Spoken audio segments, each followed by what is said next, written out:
Hello everybody. I'm going to show you how to use this Raid fly ribbon. This is a 4-pack.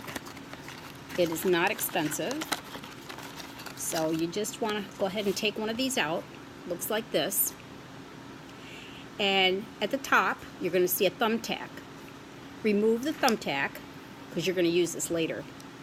And then there's a red ribbon. Just go ahead and pull this ribbon.